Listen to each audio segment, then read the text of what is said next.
Shvua Tov to Eliezer. It is the 20th of February. This is Rabbi Levitt, Gemora.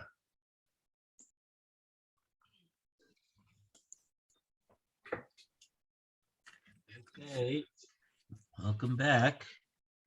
Thank you. Welcome back to you, Rabbi. Okay, so. Morning, Phil. Shvua Tov. Good morning, Shvua Tov.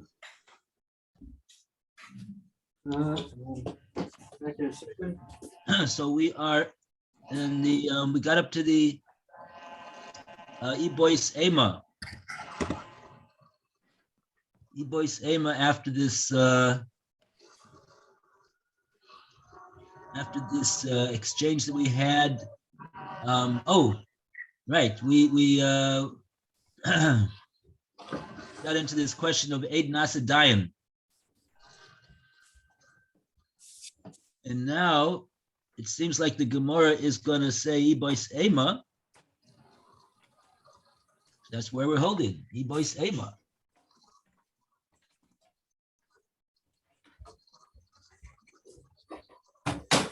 This is 1, 2, 3, 4, 5, 6 lines up from the spread on the Sadi Ahmed on base.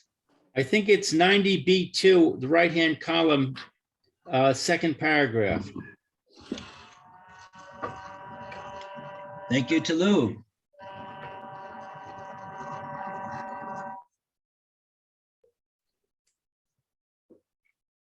Okay. Everybody got the place? Ebois Ema, Hachika Amale. Yeah, thank you. Okay, Roy. You've been elected. Okay. Please accept the nomination. The Uboy is Ema, and you should prefer to say Hochai Karma Lay. This is what Rabbi Yehuda Nessia said to the assailant. Ho'ana Dispiro Li Barabi Yosei Hagalili. So if you prefer to say this is what Rabbi Yehuda Nessia said to the assailant, here am I, who holds in accordance with Rabbi Yosei Galili. Amar Mana Sori, who says the payment should be a Tyrian money. Vaha Sardi Sahadi Damasahage Bach. And here are witnesses who testify about what he did. Zil Hav Le Mane Shira. Sorry, go give the victim a Tyrian manner. Thus, says Dark Scroll, Rabbi Yehuda Nessia was not a witness at all, but acted only as a judge.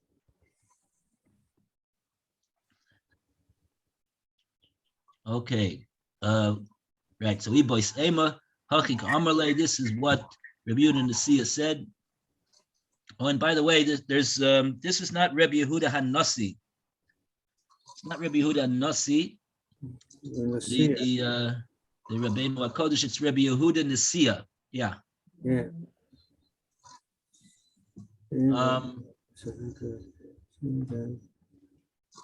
Although there seems to be some debate about this, actually. I mean, the first time the Gemora quotes him on in the section, it refers to him as Rabbi Yehuda Nessia. Okay. Anyway, we're not going to get into that. So he said, Hachikamarle, this is what he said to the questioner. Ha'ana disvirali to Rabbi Yossi Aglili. He's saying, look, I hold. If you're asking me, I hold like Rabbi Yehuda, Rabbi Yossi Aglili. He says Monatsori. Oh, Sahade. No, you are mute, please. Okay, I don't hear anything at all. Thank you. Yeah, it got really loud. I couldn't hear the rabbi at all. So, So he's saying over here, Baha Misade, the Mashade Bach, and the witnesses, they have testified that they've testified about you. Here again, we see that the language of the Gemora to me is very clear that the assailant is there.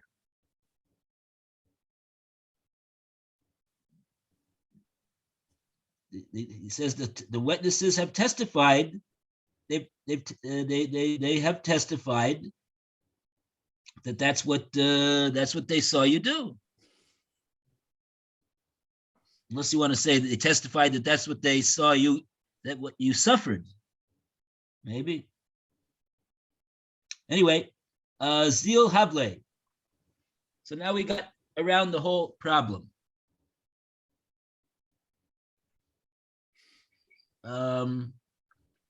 Now we got around the whole problem. Okay, fine. Do we have any Rashis?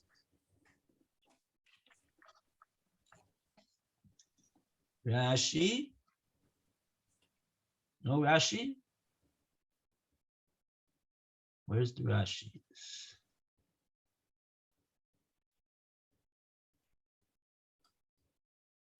no. No Rashis. The last Rashi we had was Ro Balila. That was the first answer. So this is the second answer. This that he said, Ha Ana, Ha Rabbi Yossi Aglili.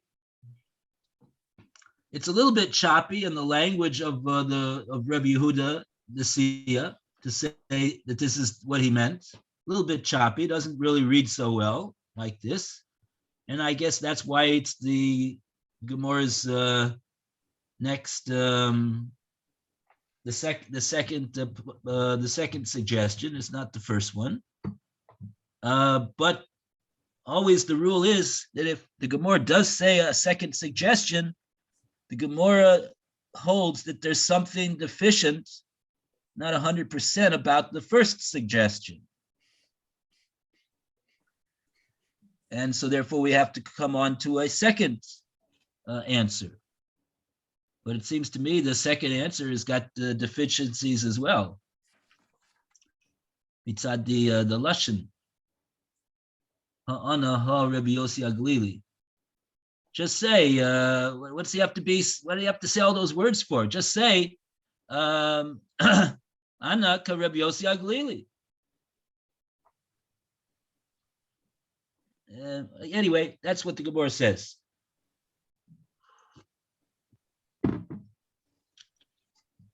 Okay, so now we go weiter. Okay, V'savar Rabbi Akiva. We're up to V'savar Rabbi Akiva.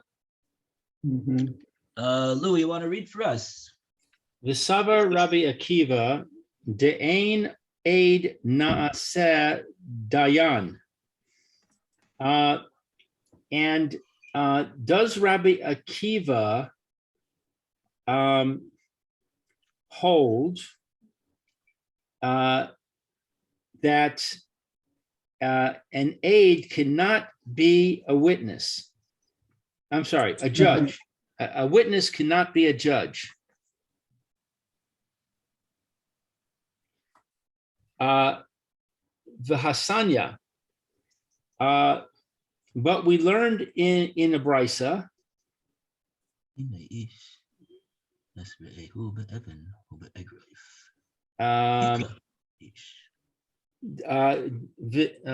get my glasses. V'hika ish es re'ehu be'evan o be'egrof.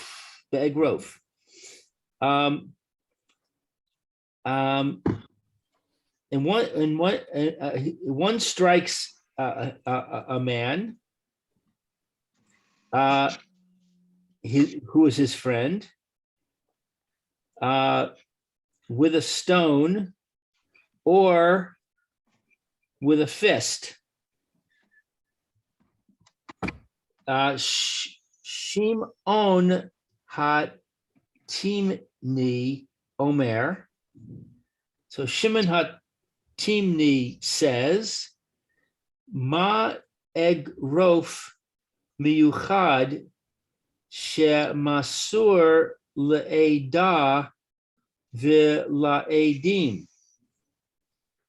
Just as the fist is distinctive in that it is available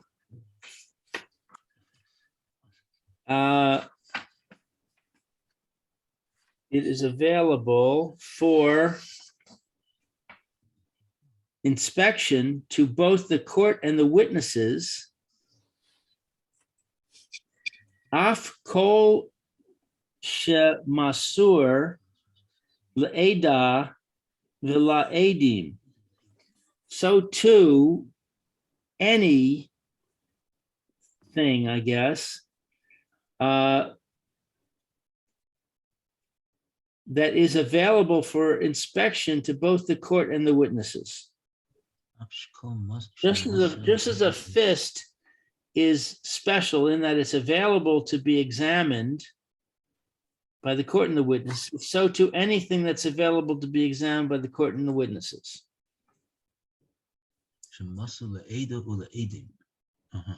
Prat the sheyatzta mitachas yad ha'edim.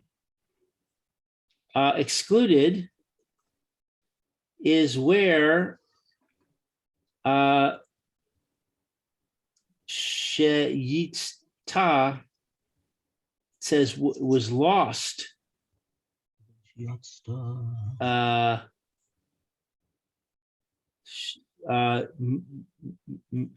Mitachas, from underneath the hand of the witness. It came out from the hand of the witness. It came out. Yotzta, yeah. My English says where it was lost by the witness. I don't know how they got that. When it was lost? Yeah, it says excluded is a case where the assault weapon was lost by the witnesses. In other words, I think what they're saying is if the assault weapon, let's say the rock, is not available, it can't be examined. So the point being that just as a hand can be examined, so anything that can be examined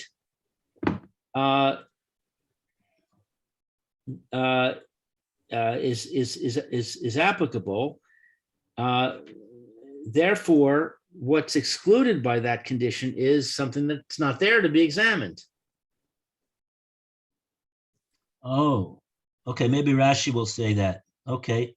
Yeah, there's a Rashi, I think, on the word shemasur. Yeah, because okay, fine. It's that's already a second step after the literal translation of the word in the Gemora. Right. Shall I go on with Rabbi Akiva, or you want to go to Rashi?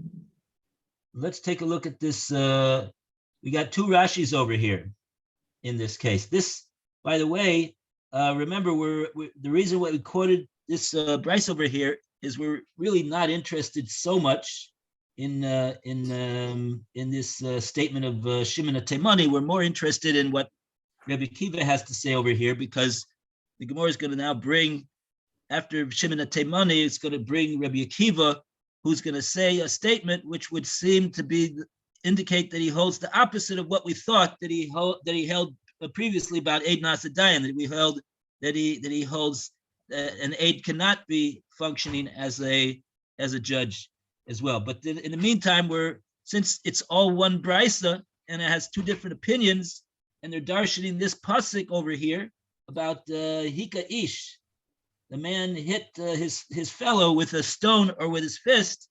So the first speaker over here is Rabbi Shimon, is Shimon Atemani.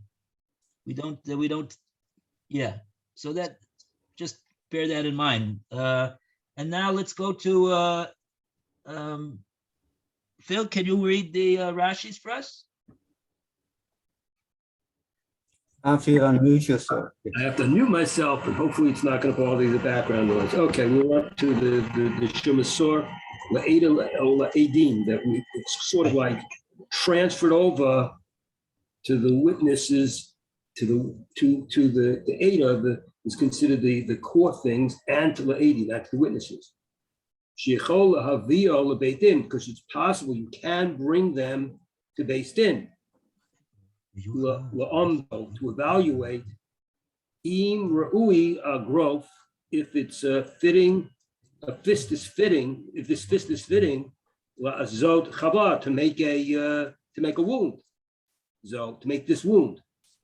The im ein rafui, and if it's not fitting, lo yishalem, he's not going to pay, and he will not pay. Shimitachat chaloshoto shelzeh, because of the weakness of this, the rechuto nechavel, and his property will be damaged. I think it's come from the word rach, his softness. His softness will be, and chevel is a wound.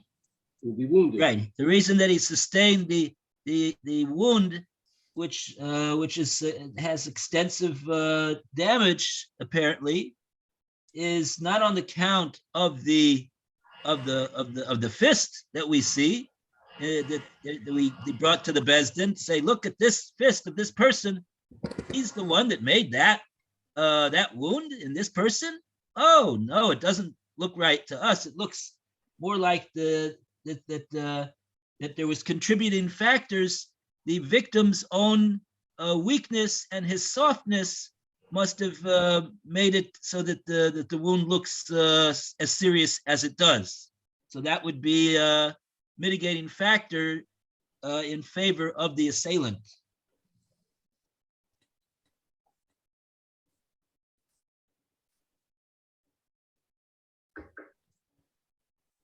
Okay, so this is Shimon Atemani's, his explanation for why it is that the pasuk, in talking about this case of this damaged case, behika ish, and a man struck esre'eu, his fellow, be'evan or be'egrof, with either a stone or a fist.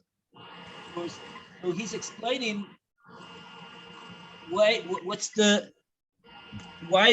the Torah mentioning these two possibilities, that he struck him with his hand or his stone, or with his hand, with his fist? What's the point? So that's what he's saying. He's saying that the fist is represents a type of a weapon that is given over to the witnesses to evaluate. Could this weapon cause that amount of damage, or maybe it's maybe the damage was sustained in part because of the victim, and that will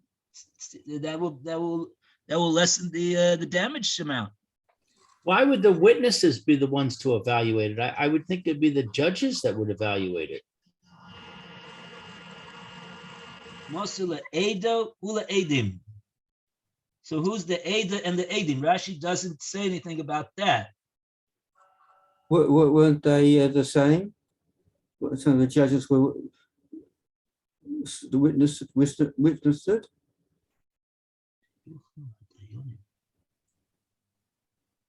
I mean, Eda generally refers to not just people. It means like the leaders, the Talmidei Chachamim. So that probably refers to the judges. Mhm. The Eidim, why is it something that's given over to the Eidim? Could it be the judges of the the judges of the witnesses? The judges who are judging what the witnesses are saying? Okay. All right.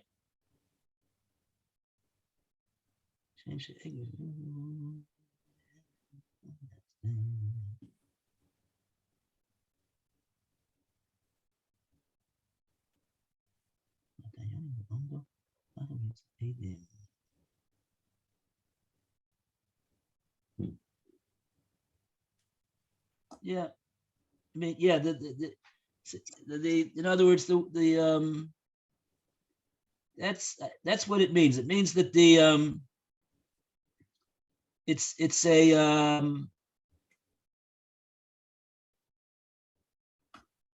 maybe it means like this, that the witnesses are testifying that it was this, I mean, it was this person who, and he has this fist. And so so it's something that's given over to the witnesses, that the witnesses can testify in the Bezdin with this person being there, and now it's and now the Ada, the Dayanim, they're going to be they're going to do the evaluation. Yeah, They're going to do the evaluation. I don't think what? I said the English says the court and the witnesses. I presume when it says court, it's referring to the judges. Yeah. Yeah. Yeah, there's no jury.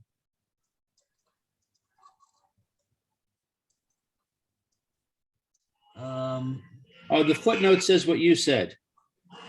That it's the assembly. The assembly and the witnesses.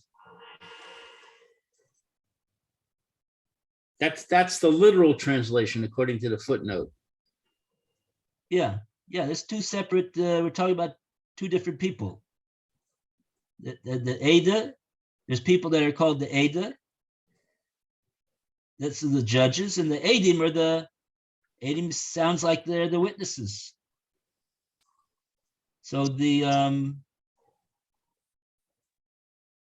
yeah, it's I mean, it's I guess in that sense, it's a help for the witnesses too. The witnesses are able to say, yes, this is in fact the person with that fist.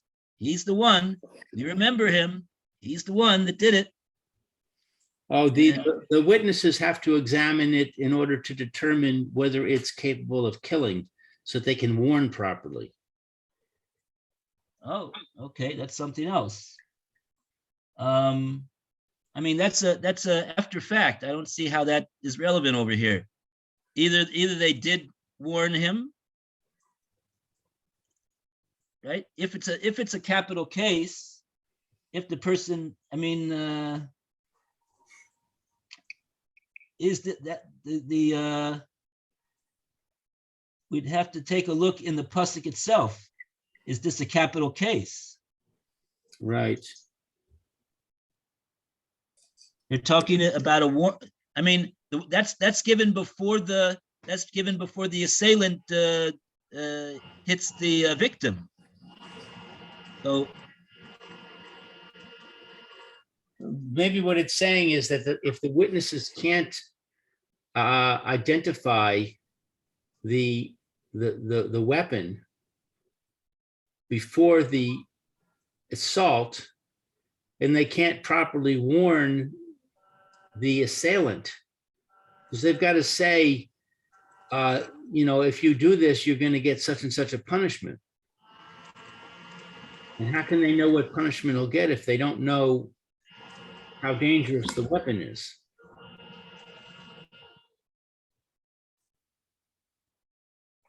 but I don't understand. It's already a done deal. No, Did they warn when him or not? when they warn him, they have to say to him, this is our warning. Before he commits the crime, they have to warn him, and they have to say, don't do it. If you do it, you're going to get 40 lashes. Right? How can they know he's going to get 40 lashes unless they can see that the weapon that he's wielding is going to inflict so much damage that it will bring about that punishment? Well, the only warning that they would be giving over here is a warning on being chayav misa for killing. Why? Wouldn't they warn if it was a damage case?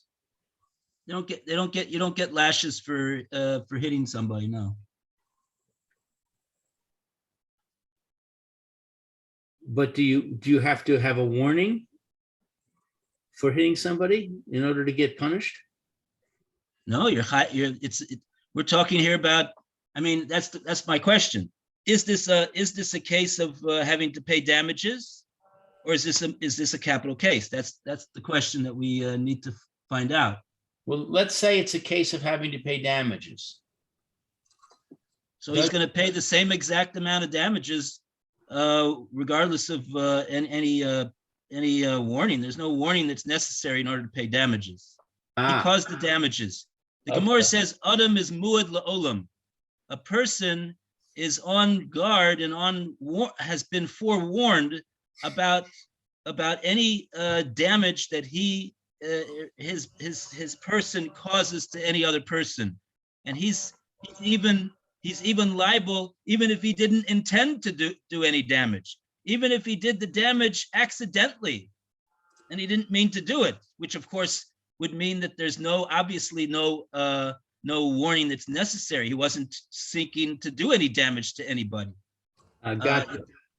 So if you're talking about a warning, it's got to be a capital case. Right. Right. I understand now.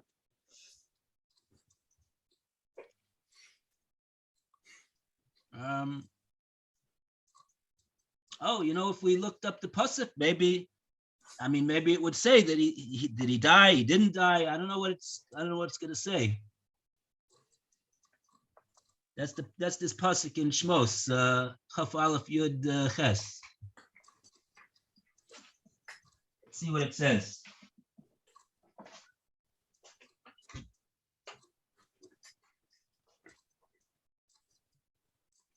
Yud Ches 18.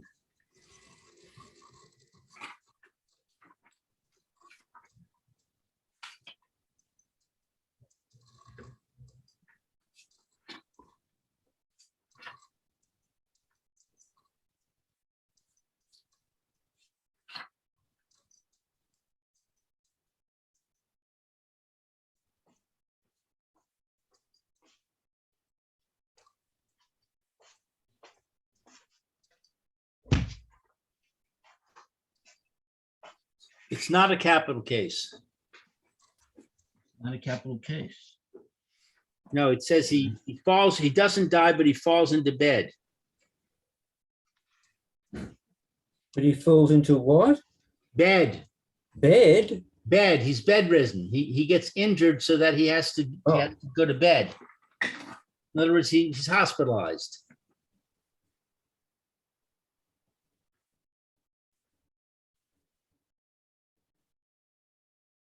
If a lo yamus, and he doesn't die, but nafal mishkav.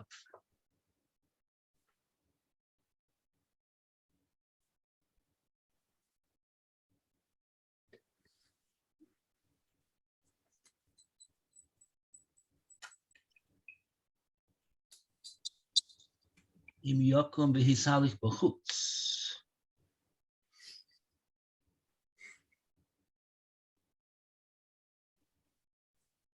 Okay.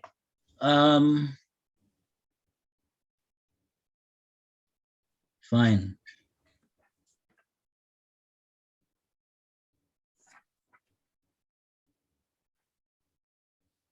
Yes, he actually, Pasuk Chaf is talking about that the victim died.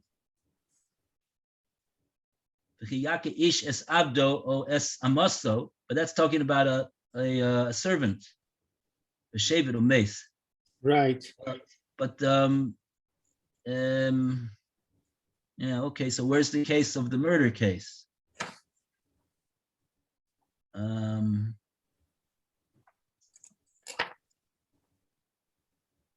Anyway, okay, we'll see it. We'll it's kind of hard to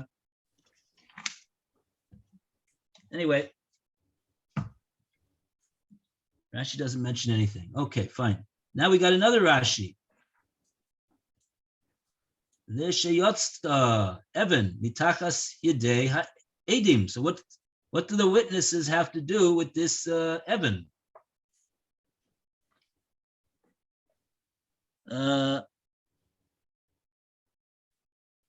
Phil, you want to read this? This Sheyotza Evan mitachat yad yedei av edim. Okay, so he took out this. Evan is basically a stone. I don't know why he would say a stone from under the hands of the witnesses. The reason they say a stone, Phil, is because that's the case we're talking about. Okay, hit him with the stone. The pasuk says he hits him with his fist or a stone. A stone or a fist. That's where the evidence is. Okay, so he hits him with the stone. Shena avda mehan. Now, so this got lost. This stone. It was lost from them. Based in low row and based in didn't see it because it's the stone got lost. Afogav shira'u odim edim. Even though the edim saw he's pata, they'd be pata. But inin umdon, but beit din, because you have to evaluate it in based in. You need an evaluation in based in. So Rashi's saying that right, the murder, or not a murder weapon, we're talking about a damage weapon. The damage weapon was lost. But wait, Yeah, Rashi, I thought we said there's no witnesses if it's damage. Doesn't this mean that there has to be a capital case because there are witnesses who are examining this stone? there have to be witnesses to witness that it was this person that caused the damage. But why are they examining the stone? If they're just witnessing that he caused the damage, who cares about what the stone is like? Because the stone, we're comparing the case of the stone case to the case of the fist case. What's the comparison? In either case, okay, so you and I are walking on the street and we see two guys arguing. So we become alert. We think to ourselves, okay, I'm a witness. I'm potentially a witness now because I see these two guys might fight. So one guy punches the other guy in the mouth, and then the police come and break it up. And now we're summoned to court, and the court says, "What did you see?" And I say, "I saw him punch him in the mouth." And you say, "I saw him punch him in the mouth." Why do we have to evaluate his fist in order to do that? So we said from Rashi explained that they evaluate the fists, and then they evaluate the Bezdin evaluates the fist and the injury that was suffered by the victim to see whether that fist was capable of doing that amount of injury to the victim. And if they determine that it was, they may determine, says Rashi, that the im ein roy if it's not if that fist, if they determine that fist was not fitting to cause that amount of injury, so then Rashi says lo yishalem, he's not going to pay. He's not going to, I don't know how, he's not going to pay at all. Rashi just says he's not going to pay because we say that it was on account of the shemachmas chalushato, Shelzet, the weakness of this person that he suffered the injury that he did. Urakuso, and his softness, nechbal, that he suffered this wound that he did. You can't blame that on the egg growth of the assailant. Right. Everything you said, I understand, but it's not my question. My question is not why does the Beis Din need to examine the fist or the stone? My question is, why do the witnesses need to examine the fist or the stone? I don't think they do. So Where does why it say is it? that they do? It says, Shero'o Edim Patur. Afal Pi Shero'o Edim Patur. Well, now you're jumping to the next Rashi. 1 second. Yeah, that's the Rashi we're reading. I was reading from the egg growth, the fist case. That's what Rashi said in the fist case. So Right. Now I'm looking at what he's saying in the next Rashi.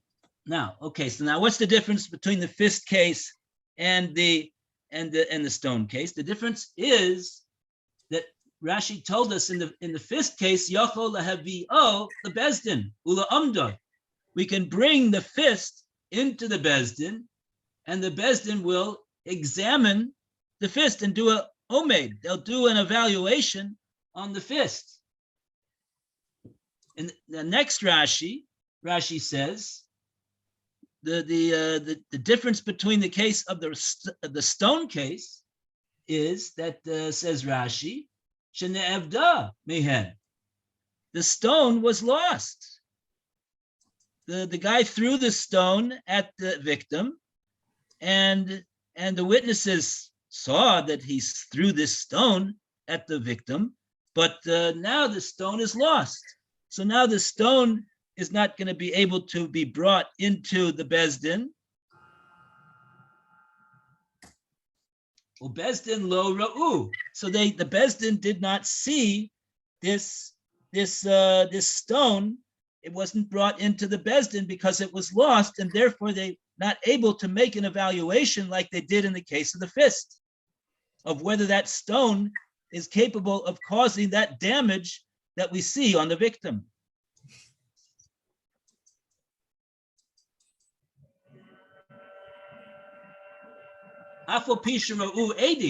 Even though the witnesses saw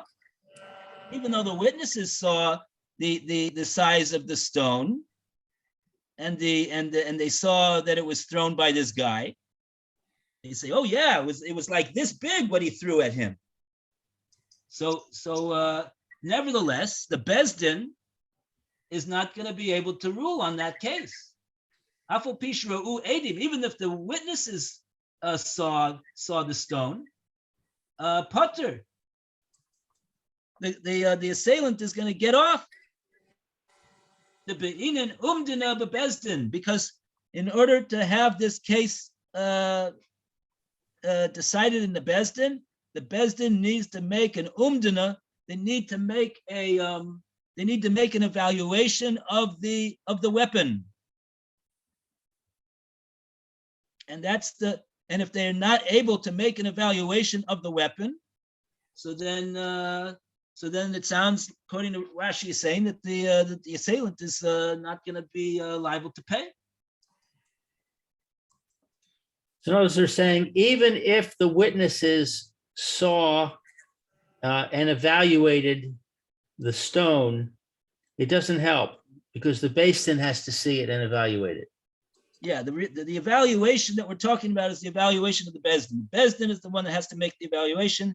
If they did not see the stone because it was lost, so now it's not being brought into the Beis Din, they're not able to make an evaluation, and they cannot make a decision based upon the testimony of the witnesses who say, oh yeah, it was this big, it was that big, it was this big, it was that, it was this hard, it was very hard stone, it was not as a hard stone.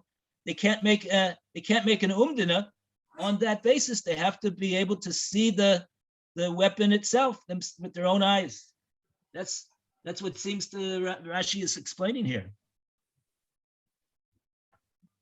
Okay, I got it. Thank you. Okay, so now, now Rabbi Akiva is going to get up to speak. Now we have 1 minute for Rabbi Akiva. Roy, you want to start with Rabbi Akiva? Whoever can say Rabbi Akiva in 1 minute is elected to start. Anybody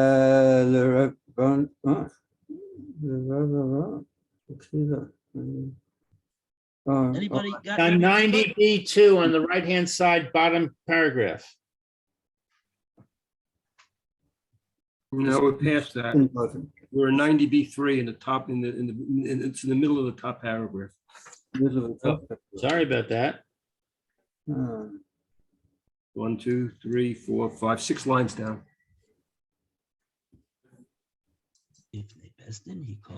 Marlo Rabbi Akiva.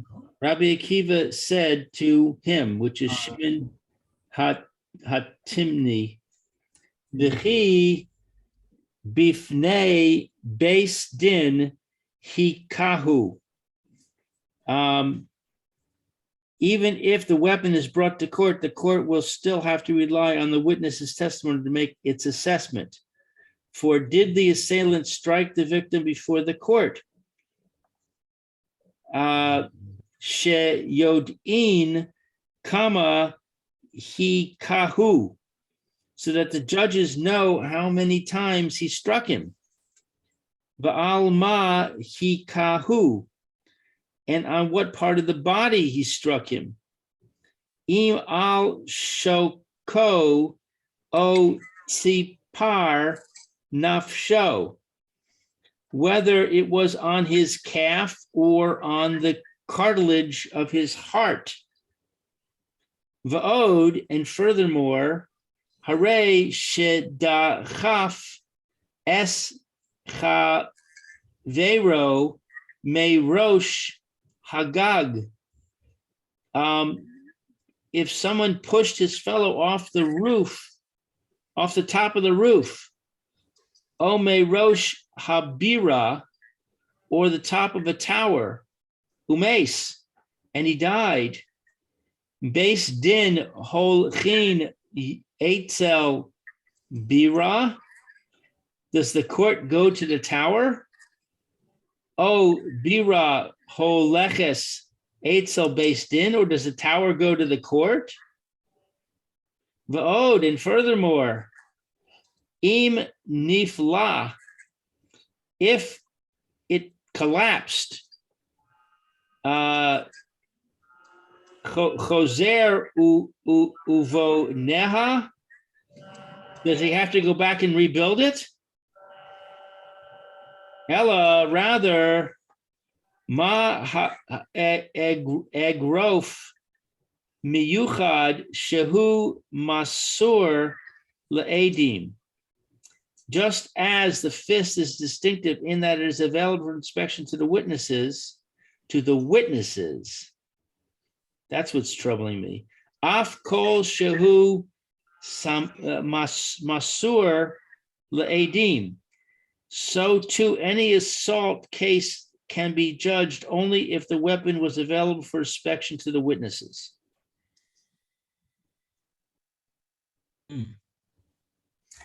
I don't know. I think we're going to have to spend more time on this in the future. Okay. Yeah, I think so. Okay, everybody. Yasher koyach. Baruch tiyeh. Have a great day. Shavua tov. Good. I'll see you, Mitzvah Hashem, tomorrow, I think. Take care. It's Hashem tomorrow. B'ezrat Amen. Hashem. Thank you, Thank you. Rabbi. Bye-bye. All the best. Bye, Phil. Bye, Lou. Bye, Roy.